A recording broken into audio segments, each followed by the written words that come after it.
Hey everyone, welcome to PGA here on DK I'm Wade McWane, the U.S. Sports Ambassador for DraftKings. Joining me, Edo Delamonte, who's a golf expert with us. How you doing, buddy? Not too bad, thank you. How are you? I'm good, just like regular golf. Normally we have Jamie and Rory, but sometimes in golf, some people didn't make the cut, and they didn't make the cut this week. They got caught. And so even earlier on, when we're starting to talk golf, they're gone. So we're talking golf. We're talking this week, we're talking the Puerto Rico Open. What? Why not match play? Why aren't you doing it? No, because we don't cover that in DraftKings. So we're taking the ugly ginger stepchild. That's right, the Puerto Rico Open. Before we get into that, though, Edo, let's talk Arnold Palmer Invitational. Jason Day, dramatic fashion, captures 8th win. For the last 2 hours, 4-man sprint for the race of it. Crazy last shots at the end. How did you find this tournament? It was really exciting, and I mean, especially for Day, who hadn't won in a while, but last year went on a streak. It was really good to see him get back into it, and it looked like he was blowing it on the last day. He did, yeah. Kevin Chappelle, I mean, he was really in the hunt for it right near the end. It was crazy. Chappelle was owned by, I think he was owned by 0.5% of DraftKings players all across the board, something like that. It was very, very low ownership numbers. I mean, you had Rory, who was a Merit, who was 0.5%. I can't remember. There was quite a few guys. I mean, look at Rory, who carded 2 eagles, 5 birdies, and then double bogeyed in the 14th, and just falls apart. Then you've got my guy who was playing with Rory, Bryson DeChambeau. We should talk, because I chose Bryson DeChambeau, and he ended up doing all right. Now, look, I don't gamble. I play on DraftKings for the love of the game, and I'm skilled at it. I just happened. How did I do? How did I do last week? You did pretty well. You were in the money. I was in the money. But I was I think tournament format. Of all 4 of us, I believe I was the only one that was actually in the money. Yeah, you were the only one. I was the only one that actually had 5 out of 6 people going to the final Sunday. And if Kisner hadn't betrayed you, Kisner did betray me, and just so that, I'm going to make out with his wife. Yes. Is he married? I don't know. Send in a tweet. I'm not sure. Ask John Daly. Yeah. Hey, we'll get into John Daly in a bit. So we're talking this week again. Puerto Rico Open golf tournament. I'm looking through some of the names, going, that's sick. Good for you, buddy. It's amazing. Good for you. Never heard of your name. Can you hold the club? And so this is sort of uglier, but it's a nice course. We're talking, it's right. It used to be a Trump course, didn't it? Sponsored by. It used to, yes. Well, it had the license, so they had to pay licensing for his name, but allegedly the Trumps had nothing to do with it, except for the fact that they had to pay some sort of copyright or license for the name, but it went bankrupt. These are facts. I'm not going to say anything about anything. Oh, is that blood? Biting my tongue. Anyway, 7,500 yards, par 72, 132 players in the field. Yes. Top 70 are cut, and then after 36 holes, they make a cut, right? Yeah, correct. Okay, cool. The returning winner, Alex Jaka?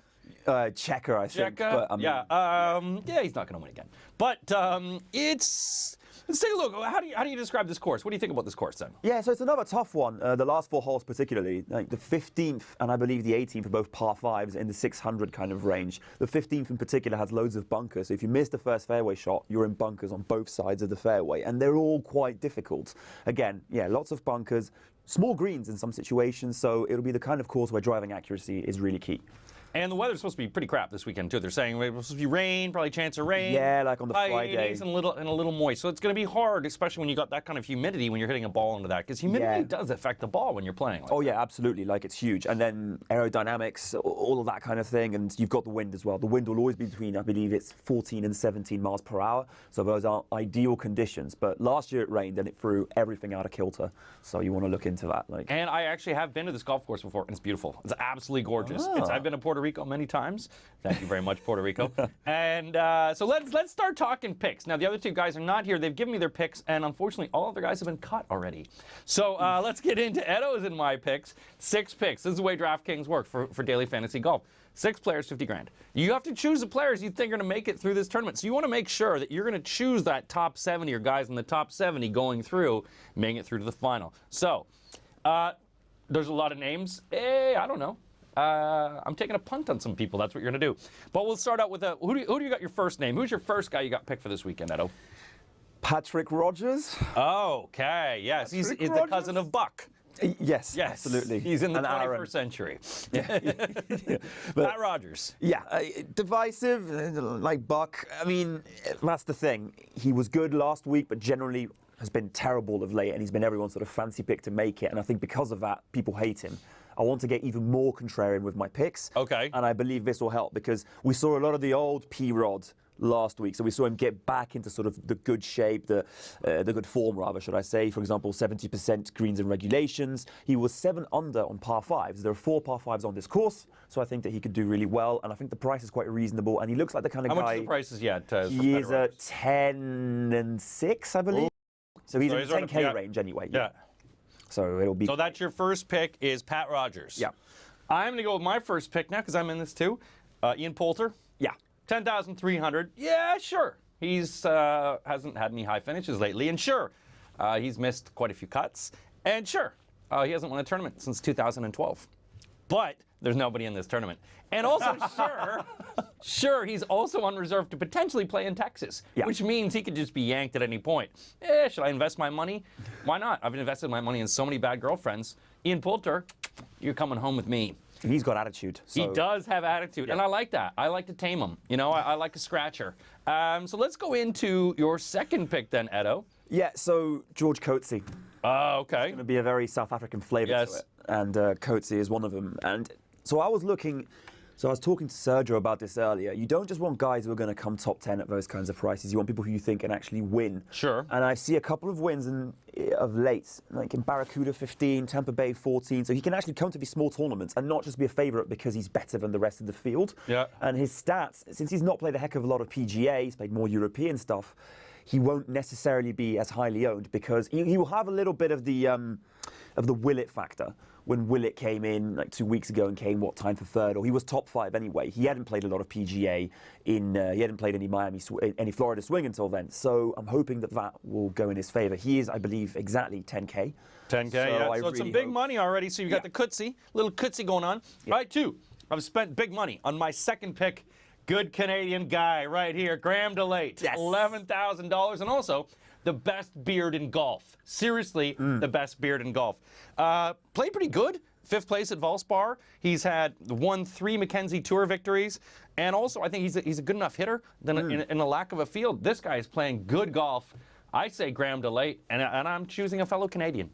Oh, I think you're doing well. So let's go in, and there was Italians that did pretty well. Francesco Molinari last week tied for 9th at the Arnold Palmer. 10 under.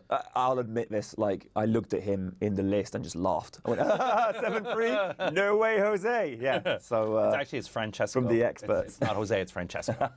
Francesco. he's apparently a super guy, though. But Oh, yes. Well, apparently, yes. I'm sure he's doing very well after the victory 10th last week, tying it up. All right, let's go on to your third pick. Third pick for the Puerto Rico Open. Don't even know if that's how they say it, but I have been to the Hooters in Puerto Rico. Go ahead. Oh, fine. John Daly has as well. Yes. He must have done. Uh-huh. So, South African flavour, contrarian. I'm going for another expensive. Oh, my gosh. Retief Goosen. Goosen, Retief, you are having a South African braai right now. You're throwing them all in the barbecue. Why Retief? Great, man. 9,700, great price. And yeah, 5 consecutive cuts, tied for 46 at the Arnold Palmer. Has actually done reasonably well recently, and he's got really good putting stats. He's first in putting. Okay. The whole PAGA, 30th in par 3s, good at the approaches. Second, actually, 3-putt avoidance. I'm Sure. not quite sure. But Yeah. so I think he's got, again, the right kind of stats profile, and because he's not in a big tournament, it may anger him, and he's going to be underestimated because people look at the Retief Goosen name and go, oh yeah, whatever, he's 40 years old. Yeah. And I'm banking on that, essentially. Yes, and when people say he's 40 years old and he's useless, that's my Tinder profile. But let's move on. I also have someone from the African continent, Brendan de Jong, Zimbabwean. He's made 6 out of 13 cuts so far this year. Big hitter, really big hitter. Finished in the top 10 last year. So I think at $7,300 on DraftKings, Brendan de Jong, he is my third pick, and I'm going to make sweet love to you on DraftKings. In a way that I've daily fantasy chosen you. Let's go on to your fourth pick. Who do you have for your fourth pick now? Are you gonna stay in the South African continent? Are you gonna go somewhere else, maybe? Somewhere else. Somewhere else. Where are we going? Take us on a trip, Edo. Closer to Puerto Rico. Okay. Another kind of fun trip. Jonathan Vegas. Also known as Johnny Vegas. No, he's not known as. No, he's not. No. I'm Slightly better shape than Johnny. Jonathan Vegas. Tell us about him. Well, I believe he's 7,600, and Okay. he's made 6 out of 9 cuts, 4 top 25s. He's never really highly owned, so Yeah. I'm kind of going for a guy who, once again, has got the right profile, good greens and regulation, good striker of the ball, but has never played here. Yeah. So, in a way, I'm going against the grain, against the stats, because after looking at last week's winning lineups, he looked at a lot of names and gone, man, who picked those guys? Yeah. And well done to the people who did, incidentally. That's how you win at DraftKings. Sure, that is. You've got to go those value plays. Yeah. So from my value play, my fourth guy, he's from Paraguay. His name is Fabrizio Zanotti. Did I pronounce that all right? Love that choice. 6,400. Look, he's been busy on the European tour, which is why he hasn't really been playing, which is I love these guys. These are the guys that are playing every weekend. He's doing very well. Tied for 25th in 2015. Won the 2014 BMW Open. He's played 3 out of 6 European starts this year. Yeah. So I love this guy. Yeah. $6,400. How can you not love Fabrizio Zanotti? That's a great choice, and So- I agree with that one, actually. So that is Brilliant. my fourth choice, and I'm going to make sweet love to you, too, on my DraftKings lineup this year. That's just a little thing. Anyway, go ahead. Who's your fifth pick, Edo Delamonte?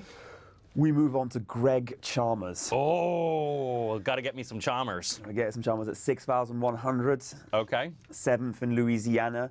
We saw 77% greens and regulation, and some really good driving accuracy. Has come 4th here before. Has not really played a heck of a lot of tournaments, especially not here, where he was cut once in his only appearance in 2011. And missed a cut at Pebble Beach. So hopefully he'll be basically completely beyond the pale. Yeah. And the kind of guy who I think will do well here. Good solid name. Good solid. I'm also, for my fifth pick, going for a good solid name, and a name I will always pick. And you know I will. Yes. John Daly. I will always take John Daly. This is a guy that hits a golf ball off a beer can. This is a guy who does topless interviews, a guy who's lost $60 million in betting. I love me some John Daly. 5,400. I just like to watch the guy play. John Daly, I'm going to make sweet love to you. You're in my lineup. All right, final pick, Edo. If he doesn't make love to you first.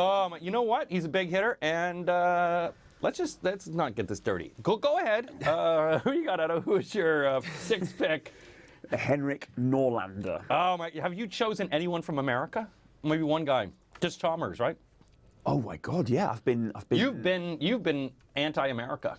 Yes, and there are certain. But that's politicians okay. who wouldn't tolerate that. But that's okay because it is Puerto Rico, and kind of Puerto Rico is not it's a protectorate, but it's not really in America yet. It's on the outside, bit of a fringe, trying to get its way in. So your last guy then, where's he from? Where did you choose him from? So I really like Norlander simply because he did really well at Pebble Beach, and Norlander is what, he's a Swedish, I Yes, believe. he is. Yes. And yeah, got really good stats, 78% driving accuracy, 54th in greens and regulation, great approaches. So 50 to 125, 125 to 150. He's 30th in approaches from over the 200-yard range. I think he's really got the profile you need. And at that kind of price, you look at it and go, huh? Is there something they know that we don't? Or is it simply that he's not a sexy name? I'm going to go with the latter. And Henrik, you're my number 6. I'll be making sweet love to you, hopefully, on Sunday. Certainly not like last Sunday, where I wanted to, you know, drink a lot of beers and forget about life. That's how some of us make love. So let me tell you about my final pick. It's only because when I looked and I had the money, I had $9,600 left, and so I went with the guy who's worth $9,600, Luke Donald. Luke Donald's made 7 out of 9 cuts, bogey free at Valspar. Former #1 player in the world, and although he tied for 45th in Northern Trust Open, I think he's playing well. 9,600. That's all the money I had left over, so I would take him. However, there's one player that's caught my eye, Hao Tong Lee. He is a #1 Chinese golfer, and I'm really interested to see how this guy does. It'd be interesting to see how he's going to play against some of these guys. He's not playing against the best of the best, but you're looking at, and I don't want to get his name wrong, Kiradesh Apabarnarat from Thailand, who came in also tied for 8th last week. I think you're seeing a proliferation, a lot of Asian golfers coming through, and so it'd be interesting for me to see. Do you have any value guys like this? I completely agree with you, because like people like Byung-Hun An, for example, who wouldn't have played a heck of a lot in the States, they come over and all of a sudden they're being picked, and I mean his price this week would be pretty good as well. So I completely agree. I mean, you need to look at guys like that, especially the amount of like South Koreans who are playing really well on tour. So it will the day will come where the Chinese players will start doing well as well. And I think this could be a really good starting point. And for me as well, yeah. if Ian Poulter, say, for example, because you have to watch the lineups in DraftKings, you have to know, you never know if someone's going to get pulled or something's going to happen. But if Ian Poulter does decide to play in the match play in Austin, Texas this week, then I might throw him in. You know, you just want to see the value for it and adjust your lineups, because you are going to have to adjust your lineups based on it. Let's see what everyone's talking about the Puerto Rico Open. Is there chatter about the Puerto Rico Open? We've had some people, you can always respond to people on DraftKings UK. Asking, we've had people, hey, you're not covering the Dell match play. No, match play does not get covered because it's match play. And it's you can't cover it in daily fantasy sports. But of course, send anything to DK UK and we'll respond to it. Let's see what else people are talking about. Not sure what it's worth, playing DFS with the Puerto Rico Open or Mexican Soccer League. Hey, I like the Mexican Soccer League. I do too, but the fans have spoken. And you know what? You can play both on DraftKings. And fantasy golf advice, Justin Wagner at 5.6K in the DraftKings pricing this week for Puerto Rico Open. I'm losing money this week. What do you think about that, Johansson Wagner? Johnson Wagner's really good, but I don't think he's no, Johnson Wagner, I think, if I'm not completely mistaken, will actually be playing the match play because he's not in the list anymore. I was going to pick him this morning. Look, some of the stuff in there is incredible. 32nd in par 5s, does really well in small tournaments. Yeah. So came 8th at the OHL, tied for 15th at Sanderson, RSM, tied for 33. Doesn't do well at big tournaments. I really wanted him, and at that price, 5.4, 5.6, and then no, he's gone. Well, you have to watch the lineups. You always got to watch the lineups of what's going to happen because you never know what people are going to play in certain tournaments if they're playing in these tournaments. Yeah. But that's what we've got. Let's take a look at our lineups then, what we've got. Edo has taken Greg Chalmers, George Coetzee, Retief Goosen, Henrik Norlander, Patrick Rogers, and Johann Vegas, or Johnny Vegas. Let's take a look at Wade's winning lineup. Who do I got? Ian Poulter, Graham DeLate, good Canadian guy right there, Brendan DeYoung, Fabrizio Zanotti, John Daly, and Luke Donald. Maybe John Daly does not qualify, but who knows? Hey, golf. We're doing golf all the time. Daily fantasy golf. All you have to do, go to DraftKings.co.uk, put together your 6-man roster. The tournament starts on Thursday, as opposed to the WCGC match play, which starts on Wednesday. So we're not covering that at DraftKings, but we are covering the Puerto Rico Open. Go, put your team together. You could win big.